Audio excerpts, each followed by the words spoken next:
You ever seen what happens when a quiet guy gets pushed just a little too far? Yeah. They never see it coming. That's what happened when the HOA tried to come for my barn. Not because it was unsafe. Not because it was falling down.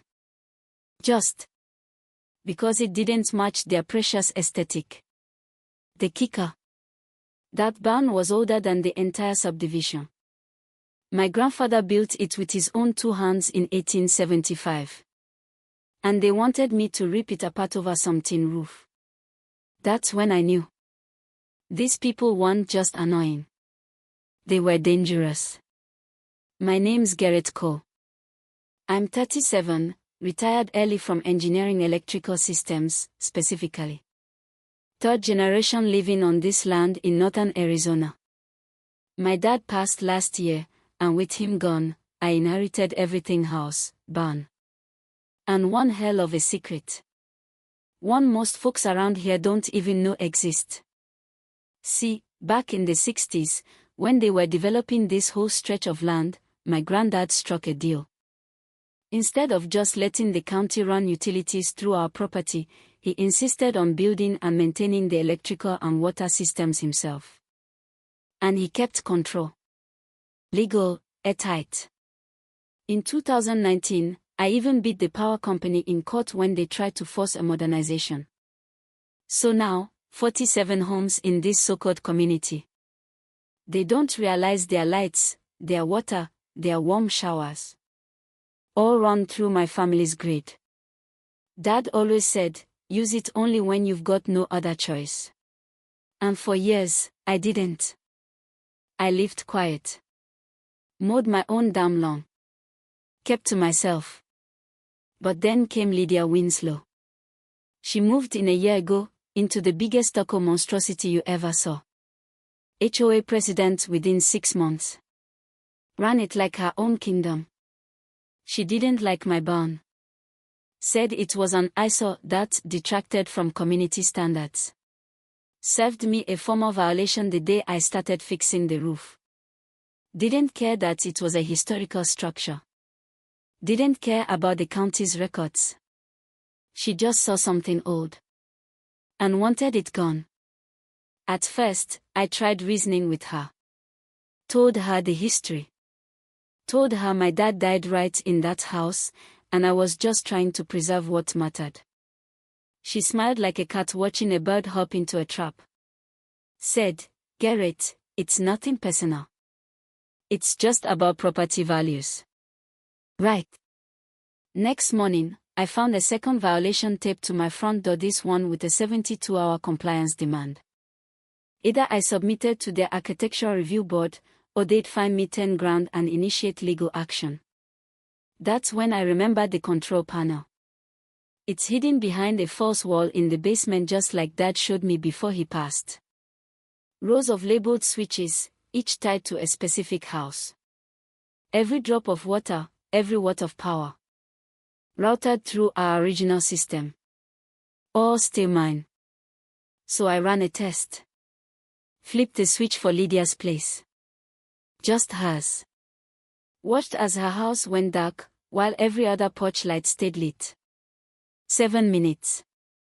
Then back on. No warning. No explanation. She called the utility company, of course. They told her everything looked normal. She didn't know it yet, but I just leveled the playing field. 2 days later, she marched back with a couple of lawyers, an inspector, and a guy with a drone.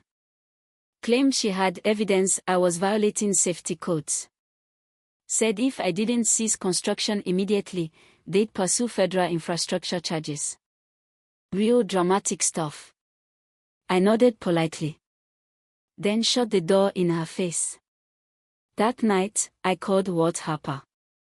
He's 71, been living down the road since my dad was in diapers. Retired plumber, old school. The only other man alive who knew what our family controlled. I said, Walt, I think it's time. He didn't ask questions. Just said, I'll bring the good coffee. Together, we mapped out what we called the reset. Day 1, I cut power to the entire neighborhood for exactly 3 minutes. Just enough to scare them. No damage. No harm. Just darkness. Day 2, I selectively hit Lydia's biggest allies, folks who'd signed petitions against me. 5 houses. All out during primetime dinner hour. Left handwritten notes taped to their doors: "Your comfort is not more valuable than our history." That stirred the pot. But the real twist came when Walt walked into my kitchen one morning with a manila folder. Said his cousin worked at the county recorder's office. Seems Lydia had been negotiating a backdoor deal with a real estate investment firm. Palmer and Co.to redeveloped the neighborhood into luxury townhomes. The deal, worth $75 million. Only snag: historical structures had to be removed for aesthetic compliance.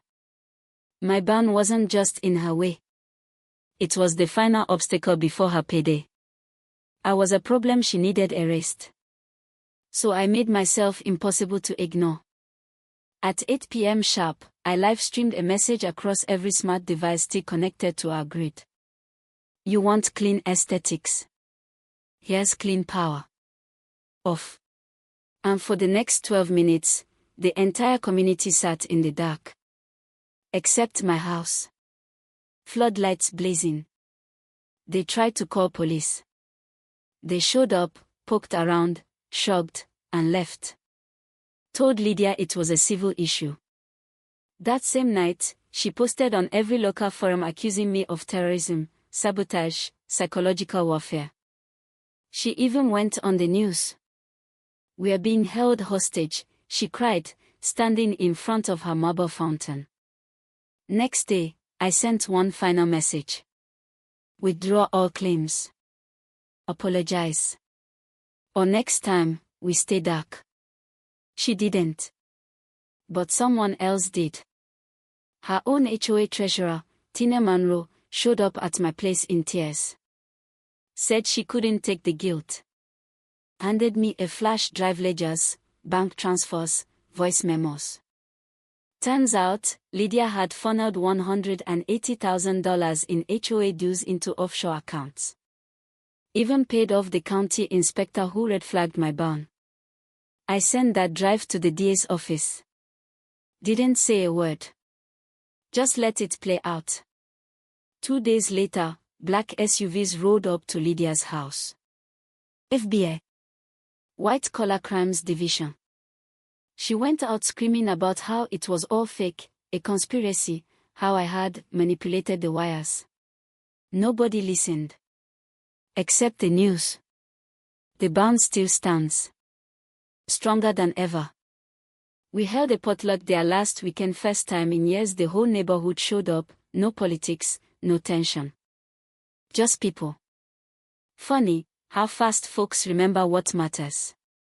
Once the lights go out.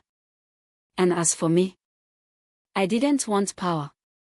Never did. But sometimes, you gotta remind people who really keeps the lights on.